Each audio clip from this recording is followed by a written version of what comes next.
considering this seminar has a lot to do with the mind and the lies, first of all, we have to address what makes you forget stuff. Okay?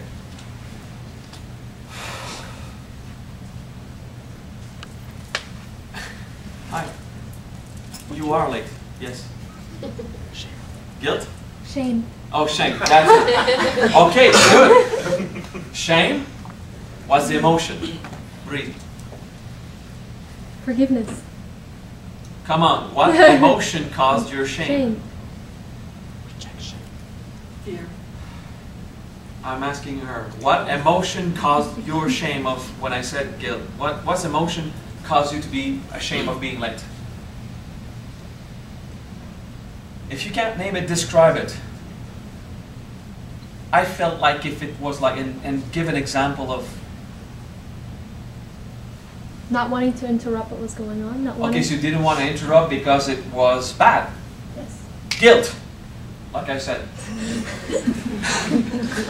It's just that we lie to ourselves. What is the emotion? Shame. What's the emotion? Forgiveness? No, I didn't ask what emotion you should be into. What's the emotion? Emotion is abandonment, rejection, or guilt. If it can be a lot of things, but you have to identify what's the primary one. But it's based on a core system where abandonment, rejection, and guilt are combined. Okay. Thank you for that wise example and interruption. Appropriate for that teaching. So what makes you forget stuff? Because I know your questions also allow you to stay in contact with various parts of that mnemonic phenomenon. So what makes you forget stuff? Denial. Okay? And I'm not going to go on that again because you'll learn it a lot and you're going to learn with your teacher. Denial. Fear, shame, pride. The mechanics to not want to remember. Okay, so that's the first part. I understand Sali's question is how can I use this entire mnemonic system of what was buried and be able to keep track of a line of events and make that system work in time, and that's the key. The entire idea of time does not exist, but it does. And we're all screwed up about what is right or wrong about that, okay? So, the only thing that exists is now. I'm going to say it again like last week. The only thing that exists is now. But it doesn't mean that there's no past. Because the past is whatever at one point was now when it happened. So, those who go with there's no time, and there's no past, and there's no future, so you shouldn't care about what brought you here, and you shouldn't plan ahead, then you are broke and stupid, you can't feed yourself, you die, and it's extremely inefficient. And Darwin would prove to you that this kills species, okay? Because they're not conscious of the experience that brought these species there, and species that don't have a minimum of planning ahead also die. And the proof is, every species at a certain level of knowing when it's time to organize their shit. Or else, it doesn't work. So you must consider the fact that if everything is now, there will be other nows to come. We call this the future. The future does not exist, but it will. It will. And the past does not exist because it's not manifested anymore, but it did exist at one point. At the moment it was now when it happened. Therefore, do not deny that past. So this entire confusion about, some people teach, some spiritual masters teach about the absence of time. And until you experience non-time, you are completely bounded by its laws. So don't deny that. You know, there is no body. But I mean, if you don't feed it, you die. So yes, there is a body. Okay? Don't lie to yourself.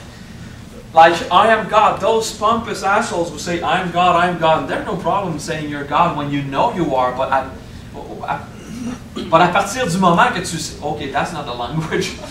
But I was trying to, I've been speaking French so much this afternoon. Okay, say, por el tiempo que, no, that's not it either. Thank you for your patience, okay? I've been teaching a lot. of things, of various things, direct intervention with people, and it put a little pressure on my mind. I'm still a bit, I don't know, dyslexic.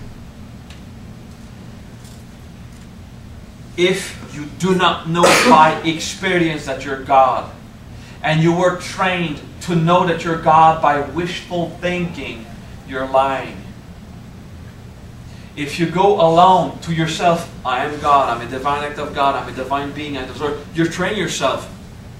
But until you get the experience of it, don't go in front of someone, hey, I'm God. You know, piss off. You think it's arrogant? I can be more humble than that.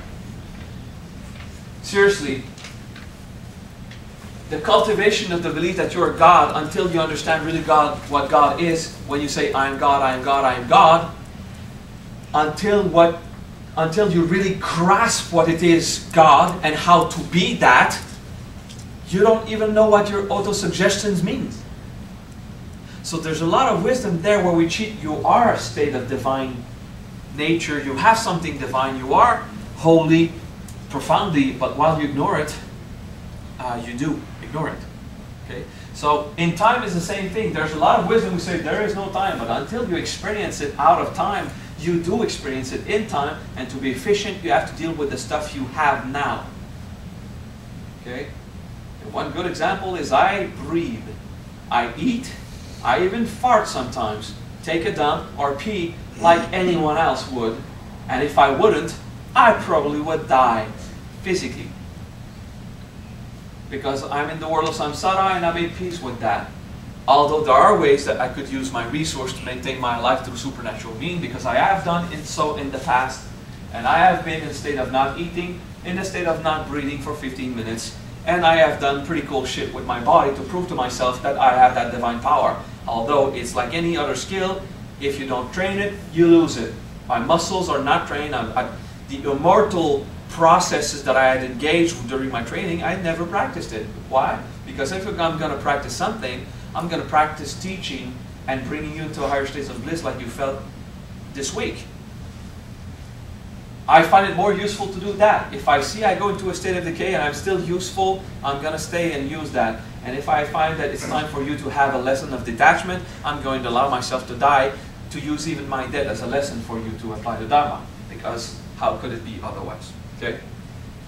I'll just choose my moment to be completely horrific. Bad timing and leave you tons of stuff to manage without telling you how to deal with it. Okay?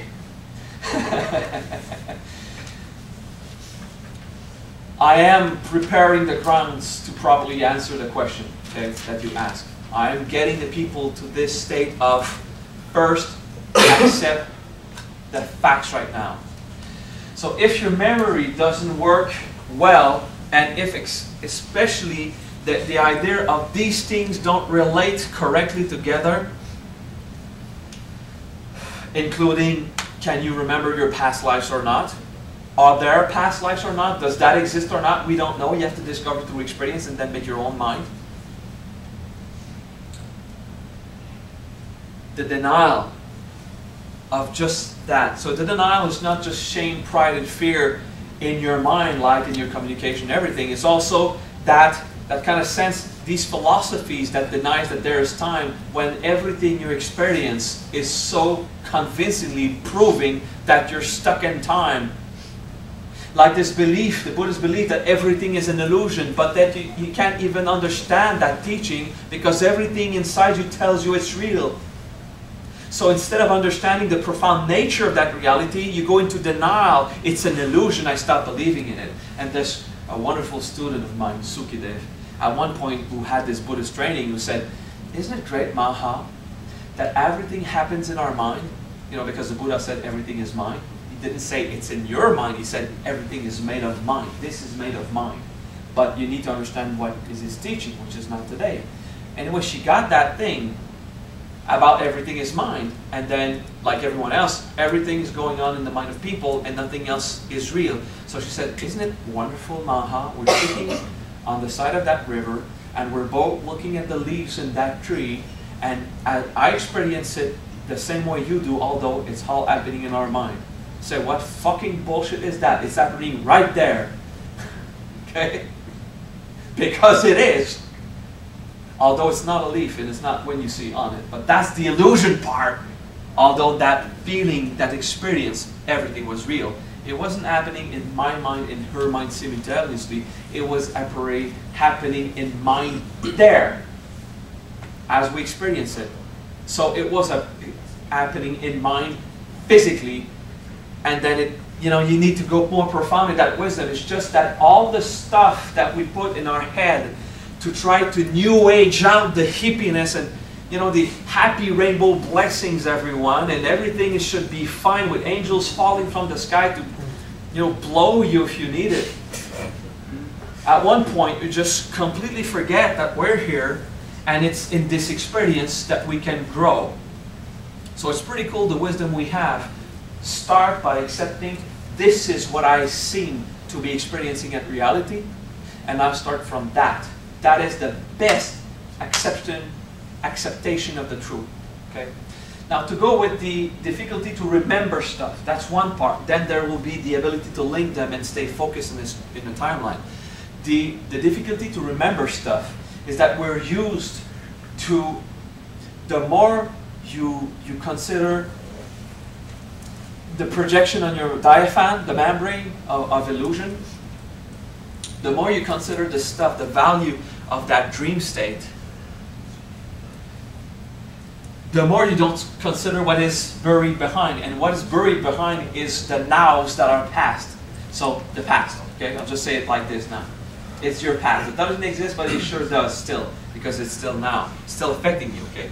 So that idea of what you don't like, of what you have done in the past, is what represses those memories. The first thing to do is accept the process of evolution, okay? What makes it so difficult to recall past experiences is because you still have the idea that you were a bad person at that time. The forgiveness, the understanding that those suffering were required. You know, you just start addressing the idea of accepting you didn't know better, and you're still ashamed of admitting that you have been fooling yourself with dreams all along. It did seem real, and at that point we say it was reality because this is what you experienced, and it's okay. It's just the more we can get you profound in seeing what is the thing inside the potential power that caused you to perceive that reality. Okay, that's what we want to do. If you still have the state of being that you have been wrong, you have not forgiven enough. And if you have the shame of lying to yourself and seeing, because, you know, this morning's teaching brings about a reflex of, oh my God, I am responsible for that shit that happened. You know, it brings this a kind of, I was blaming the other and I finally know I had something to do with it. It was not my fault because Maha said it wasn't my fault, but I sure feel guilty, okay? So that guilt and that humility required to go to the guilt, you would stuck at shame and say, okay, so what makes you ashamed? Because it was wrong and I did, boom, feel the guilt, okay? It wasn't wrong.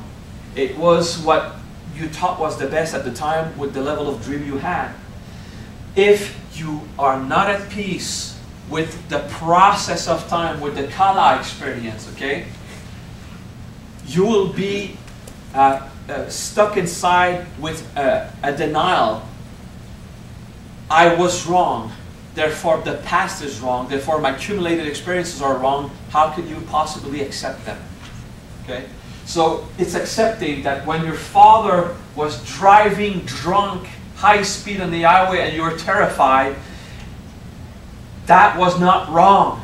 See, these traumas of the past, when your father came home with whores or mistresses and it offended you because you knew you were, you know, aged enough to know that your mother was going to be hurt, and you were stuck in that was wrong.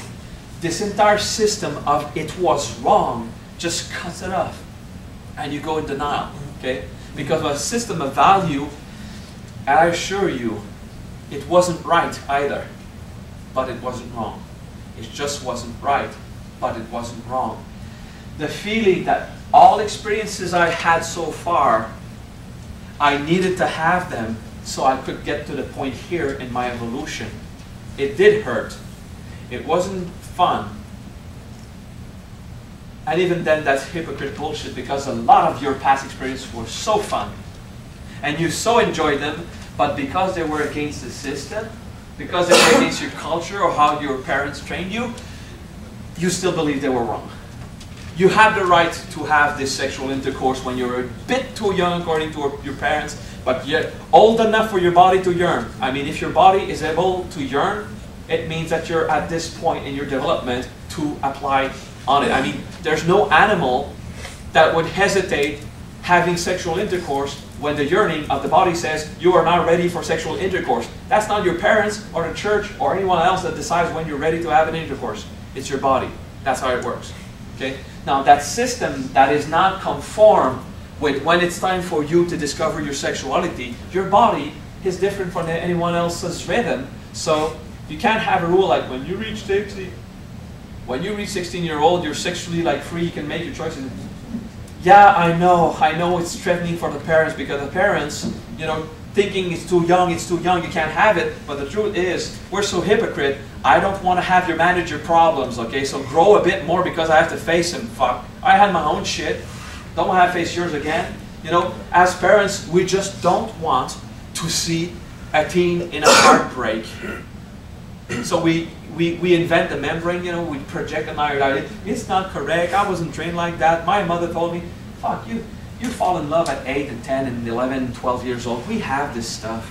How much in denial of our past experience because the system or the family values or the church or whatever you can imply, including the law, says it's wrong.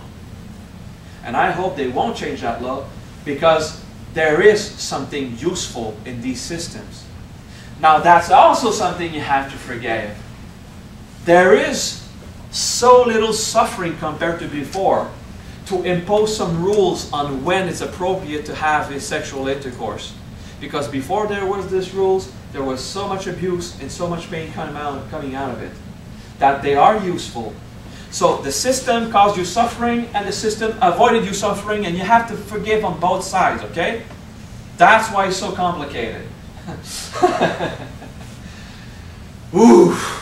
Then, and all that's very fun in the head. You'll have to go deep down and do the vipassana actively, you know, observe. You will find your stuff to forgive. You'll know. So the traumas,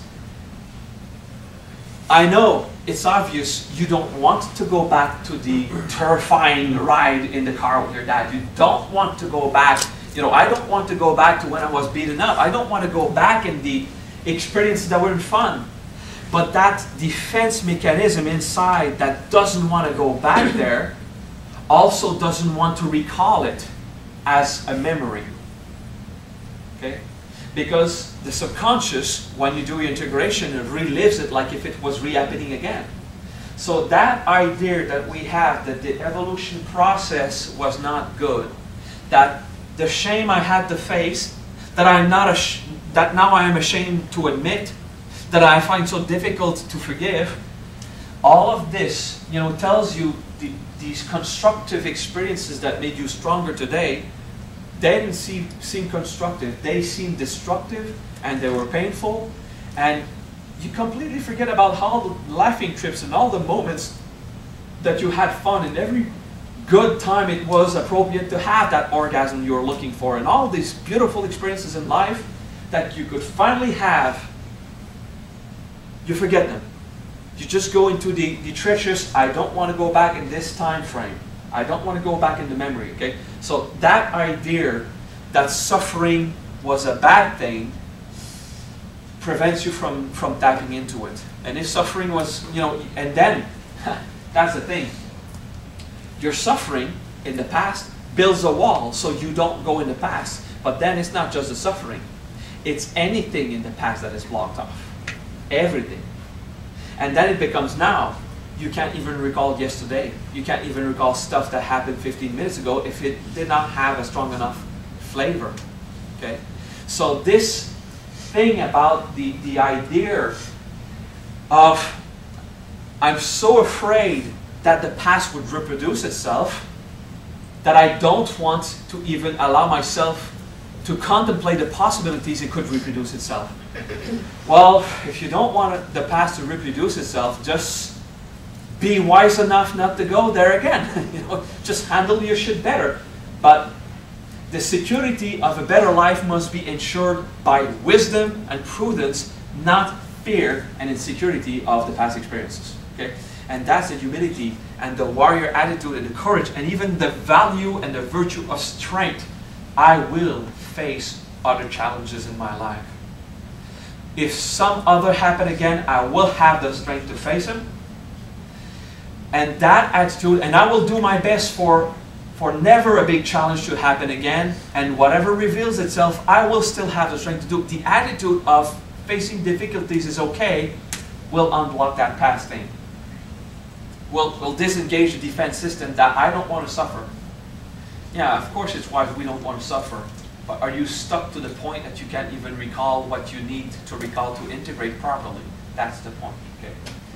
So the defense mechanism against time, afraid of your future, in denial of the past, that's bullshit. Okay. Unclog this and understand the suffering happened because this was the best way that nature could deal with it at the time. It was just very incompetent. Okay. So the first thing is to reconnect the time system in your brain. Okay.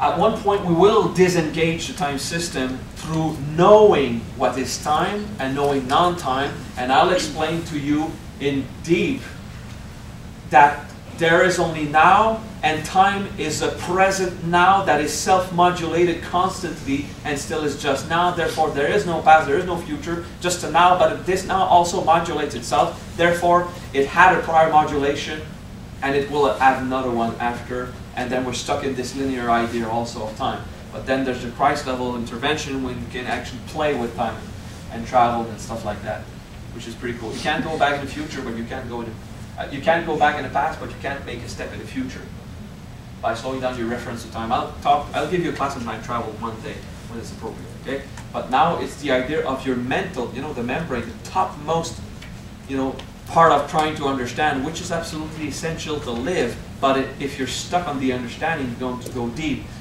inside. Reconnect this idea of time. Okay, and there is a city for that.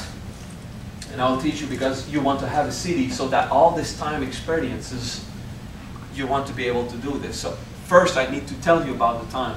Then I need to tell you about Vishnu, how he deals with that. Because Vishnu has this idea, you know, to bring about from the heavens into the lower plane this entire I am. Okay? So that's the Vish. Okay? H. V-I-S-H. That's the Vish. Not the new for now, okay? Vish is a very vast intention of that fire, okay? But the first letter is V. So V is the binding, the communication, is the getting together, the communion. And that means that Vishnu, starting with a V, is about being together, okay? And then you get another one that does the contrary and goes back there in a transformation to get you back, and it's the contrary process, so it's the Shiv, okay? So that's Vish, and that's Shiv, and then you got Vishnu and Shiva, okay? That's where it comes from. And Shiv, will reveal the presence with the so it's that power transformation. It starts with sh, and sh is a sound of initiating a transformation of what you gaze on. And then you got a she of the third eye, and that third eye will affect everything, Shiv. You know, the V is the everything and the oneness. So the Vish is all that goes into that transformation, and the Shiv is all the transformation that happens in that whole thing. Okay? So it's just the that's the wheel of time. Okay? Transformation. Okay? That's the self-modulating present. And the Kabbalists would put a little dot here, and we don't want to go there. Okay? So Vish densifies an experience. So densifies is N, and an experience is U, okay? So Vishnu is that universal thing that goes to make you have a tangible experience. Then the Shiva is that experience which transforms itself to become ah, okay? And the Ah is that presence, that overly godlike presence, okay? So that's the Vishnu and the Shiv. It's the Shiv and the Vish that go down and back up again and goes like this, okay? Is this clear so far? Okay, Shiv and Vish, same thing. Good. So accepting that experience at the physical level and at the highest metaphysical reality are all happening simultaneously, and that there's no judgment about remembering and knowing it, because none of it was imperfect or perfect. None of it was wrong. Okay? If you have the global perspective of that Shiva, Vishnu, Vishu, okay? It's not the city, by the way. It's just the concept to contemplate. That's forgiveness. Okay? Forgiveness, it's okay that it came. It's okay that it's transformed and gone. That will bring another experience to come for it to go away again. That's the Vishnu Shiva process. That is forgiveness. That's the natural forgiveness process, that entire coming to the experience, and then the transformation I could get out of it, out of compassion, Shiva's compassion, is okay. Okay? So make peace with that process, so that then you can take out that judgment of time. Time is a reference to not good, wrong, bad. Okay? And the humility right now to live it. Okay? Metaphysical enough, spiritual, inspiring a bit. Experiences come. It's just that. They make you grow. Shiva. You go back to God. You go back to the with that transformation. So that's the first aspect. Then, to link the 3 time references. So, the unreferenced time is now. You don't need to reference anything in now, it's just happening. But you do reference whatever was past, and you do reference what could happen. Okay? So it's world of gained experience and possibilities. It's next thing. Free yourself of the idea of destiny. Okay? All these potentials that you have inside are constantly projecting on your diaphragm, but they're also constantly projecting in the universe and in the world. So whatever you have inside unresolved will still modulate outside in your life new experiences that will force you to see them. Okay? So you are manifesting stuff as you go. If you do the integration properly, the adjusted observation, vipassana, and all the techniques to cause the awareness, the awakening, and the freedom of your potential, you'll be able to disengage a lot of these experiences and free yourself from what you produce. Okay? So of course there seems to be a destiny, and a clairvoyant would see your life and know that is what's going to happen, because they're not looking into the future. They're looking at the movie that's projected on your membrane, depending on the lamp that was showing through your potentials. Okay? So how can a clairvoyant see the future? The clairvoyant doesn't see the future. The clairvoyant sees the most probable outcome of what's going to be the next modulation of the now, according to what potentials we have inside. So that's now. It's not in the future. It's now. It's not a destiny. We call it a destiny and fate, and we're fatalistic. It's fatal. And in the belief that you can't avoid your destiny. What kind of bullshit is that? Where's free will? The thing is, if you're a slave of nature and you don't do the work to modulate your potentials inside, it's obvious they're going to accomplish themselves. There's no other way around. Okay? So disengage the fatalistic approach of destiny until your destiny is not the actual events that will manifest, but the goal that you aim for, the accomplishment of yourself. Okay? So my destiny is to accomplish. Eventually you stop being my destiny is to have another heartbreak. No. You just need to have another heartbreak so you can finally let go of that need to suffer. If you resolve that, then everything changes. As you resolve potentials and karmas and dharmas and priti inside you, everything changes. So there was a guy I was playing with. I was looking at his future. I see this now. Okay? He said, "Oh, okay, thank you."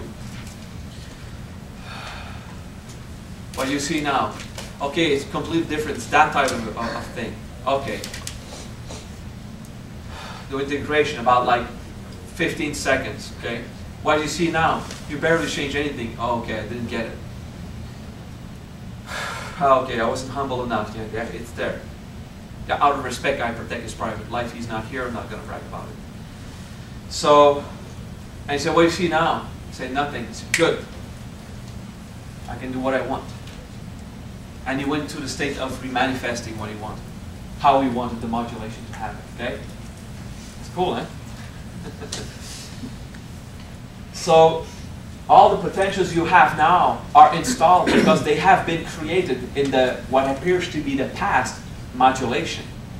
It's still just now, but it's already modulated or created or accumulated. So you deal with these potential by looking at yourself. If you believe that these past experiences were wrong, you're a slave of that concept of time, okay? So now you want to be able to be at peace with this idea. It's not a destiny, it's not a fate. Does that mean that astrology don't exist, Maha? No, it doesn't mean that, because astrology do exist because the planets and the star do have an effect. It's an influence. It's not a burned truth, it's an influence. And because it's nature, it's the influence of nature. Nature is prakriti, and the influence that nature has on your evolution is priti. It's like shakti, but then the sha of the divine gaze become the pri of heart to heart. Okay, so the priti is that radiance on your life of the natural force. Okay.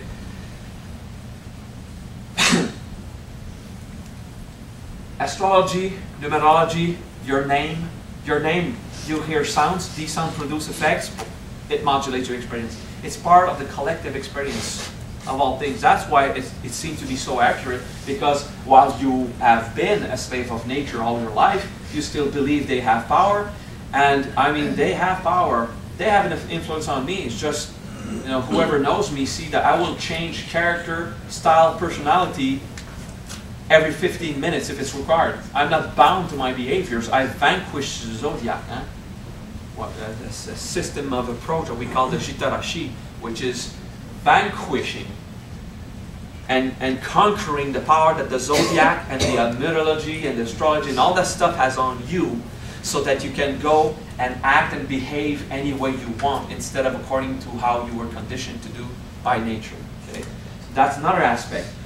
All of this is to be considered as, of course there is astrology.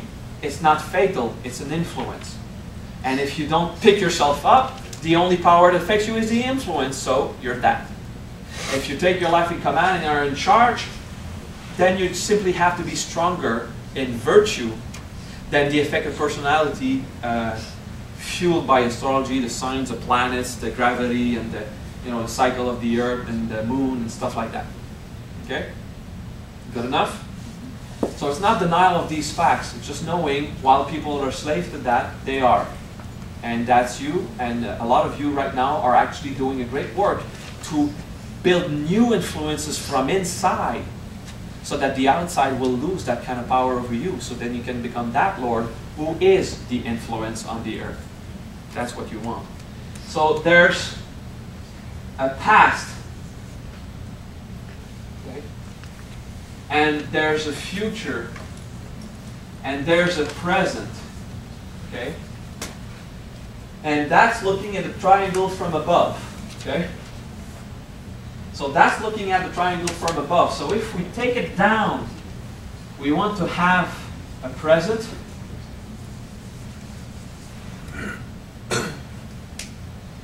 a past, and a future, okay? Now that can be even more confusing, because if we consider it's plane 1, 2, 3, creation, that's the past. So that is the past. Oh my God, I'm so Hebrew. I went that. Okay, I forgot the T. So that's the past, when it was created. That's the present of what's going on now, and that's the suggestion of future. Okay? And you got that triangle. Okay? That all becomes imbalanced in, that's past, that's present, that's future, but that's not now. Now is that. Okay? And then you get to a point, what's the difference between now and present? There is none, but you have to go non-distinction at this point. Okay? That's a higher level thing. Okay? So all of this, we would just say, is just a way of reimagining the interaction of the time together. And we quickly go to another presentation.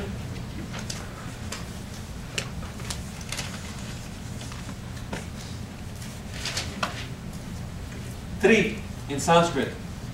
It's completely different in English. In English, it means three. Okay? It's a joke. Three is three.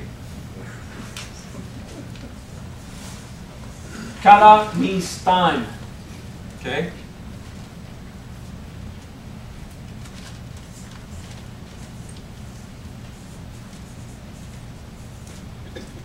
Forget the M.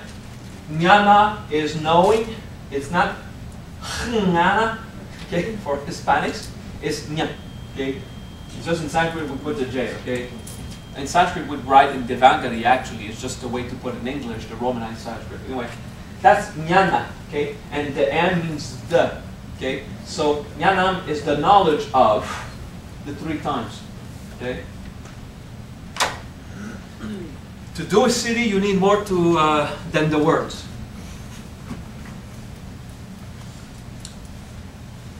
Trikalanyanam. And it requires you, the non-distinction will help you a lot there. You need to contemplate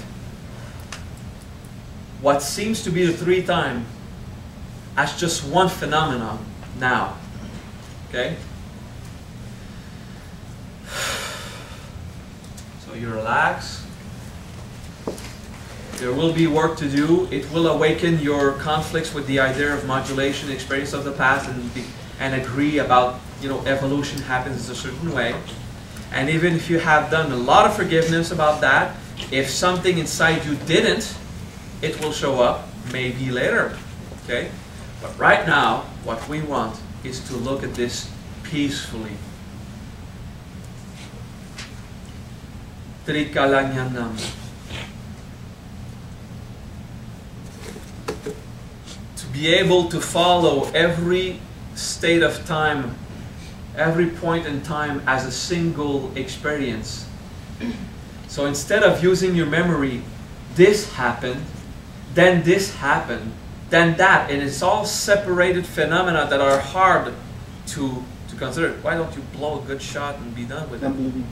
Oh, you're bleeding. That's not cool. All right. Oof. I need to take care of people when they have reactions to the teaching to the point that their physical is fighting, Especially with a teaching that says whatever happened that hurt so bad, it wasn't wrong. It wasn't right, but it wasn't wrong. It was for you to grow, and forgiveness is the only way to go about it, okay? That's challenging for some people, okay? Now, Trikalanyanam, the three times I know it. That's what it means. The knowledge, and not that knowledge in the head, that knowledge through experiencing the three times as a single unified process. So instead of making the effort of combining your timeline, you go into the fact that it's normal for timelines to naturally form as streams of consciousness in the brain of Brahma, or actually in the Vishnu. Okay? Trikalanyanam, to know by experience the flowing of the three times together in every experience, are unified streams of consciousness which are Vishnu, which are the universe, the Lord, Christ, Buddha. Okay? The higher consciousness of all these streams of time are one single unified experience. There's no separation between the past, the present, and the future. It is just one single stream, and it's unified, and there's no cutting away, no separation. And that is where it trains your mind to let go of cutting off events as separated manifestation, to stop separating everything as distinct events, but see it as a single event that was self-modulated in the way that seemed to be a three-temporal thing. And now the three times you don't see it as a one line, but you see it as a triangle where everything is angulated together in a single experience of now that does not deny the past or the future, that unifies it instead. Trikalanyana. Past, present, and future, same thing. No distinction. Trikalanyana.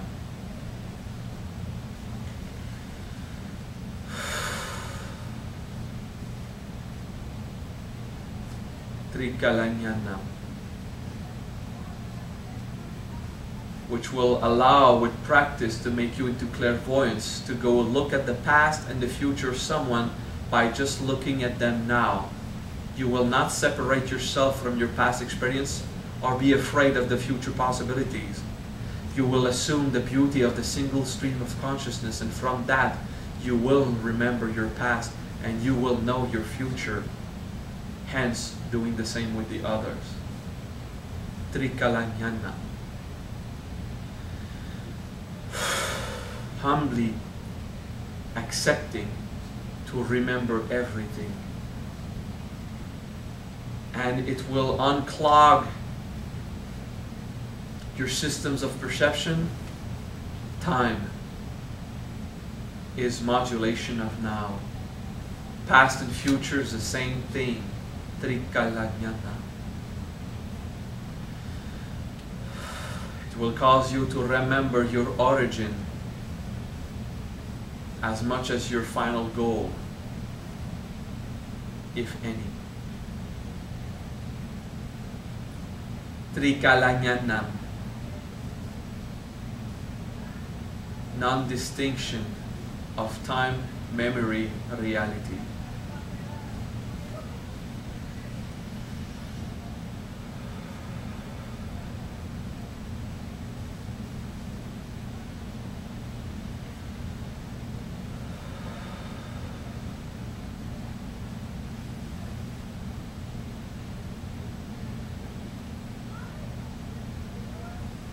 Every story is not built by separated events one after another. Every story is a single event modulated on itself as one unified stream of consciousness. Trikalanyana.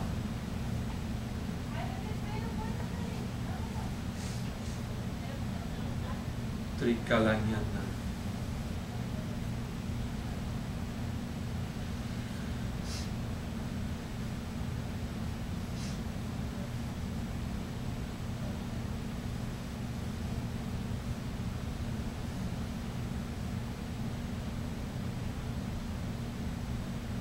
Trikalanyana.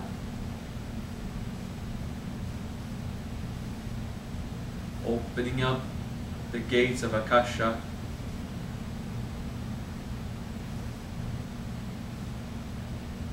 Trikalanyana. I remember and I foresee.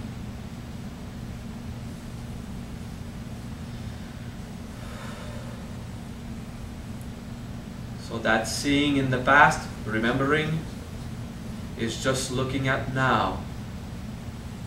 And foreseeing the possibilities is just looking at now. Trikalanyana. No distinction of time. No denial of time either. It just is. Trikalanyana.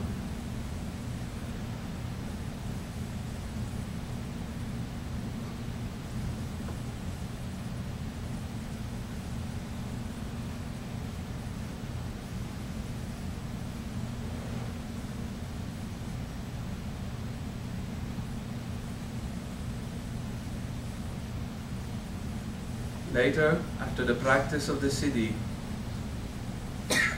your system that deny past and future and present will be shown to you. You'll have to do the integration, but right now, you gently rest in the contemplation. Non-time, one time, all time, no distinction. Trikalanyana.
Trikalanyana.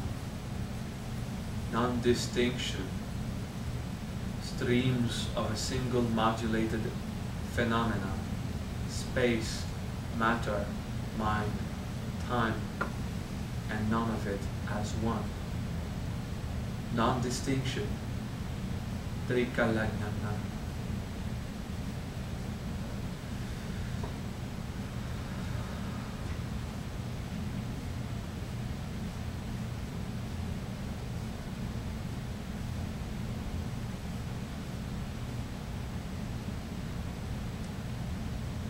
Will naturally bring, as it does now during the practice, an acceptance of the past, a faith in the future, an enjoyment of the now, a forgiveness of the entire process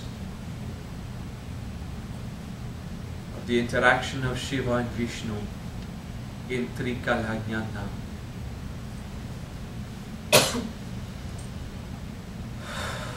Peace of evolution, harmony of experiences, Trikalanyana.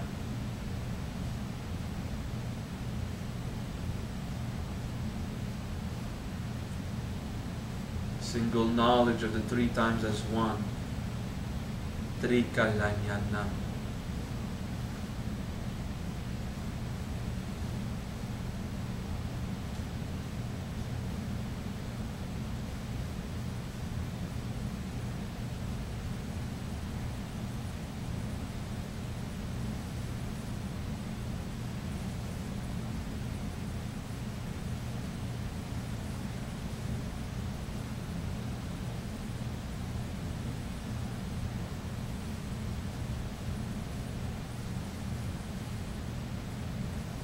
It encourages the responsibility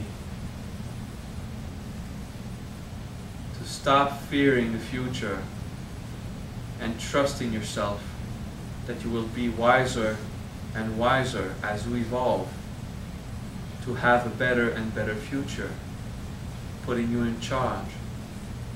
That will not see the past as accumulation of trials, but as accumulation of training, of experiences, and most of them have been enjoyable, which will discredit the power of the traumas, becoming more objective with the whole of your experiences. Trikalanyana. Time is a now phenomena that is so beautiful.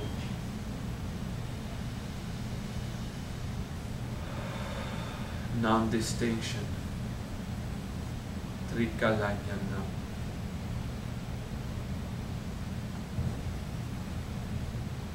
Trikalanyana.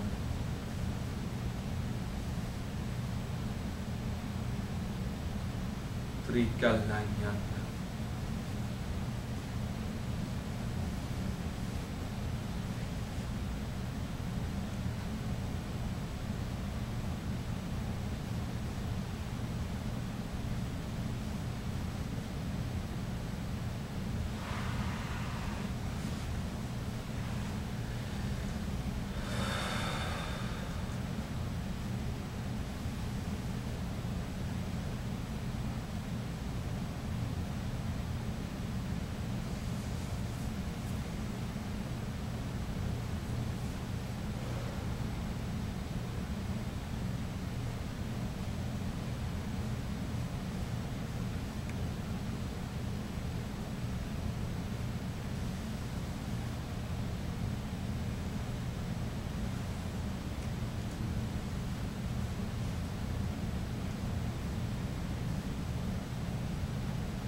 Softly coming back. The ability to pay attention to the class. Did it answer your question, Absagi? Pretty much, eh? And that is how, by having done it with myself, I can tap into the experience of other people and see the consecution of causality in the streams of the potentials in action and not fight it. I'm not afraid of what will be revealed. I'm humble enough to accept I don't know. If you have the arrogance of not admitting your ignorance, you cannot look at someone and receive revelations. You can't. And you can't try to complete a complex timeline in your head and remember all the components, because you're in denial of the construction of the phenomena and see it like, I have to remember 12 things. No, you have to remember one thing. A story is a single stream. And in these possibilities, then compare what fits and not, and then evaluate what could become a revelation of the truth. Okay, that comes with transmigration. Combine the Trikalanya, you do it to train, and then you do transmigration in the state without using the mantra. You do the mantra in the city to acquire that pure, non-distinct, one-time, one Brahma thought stream.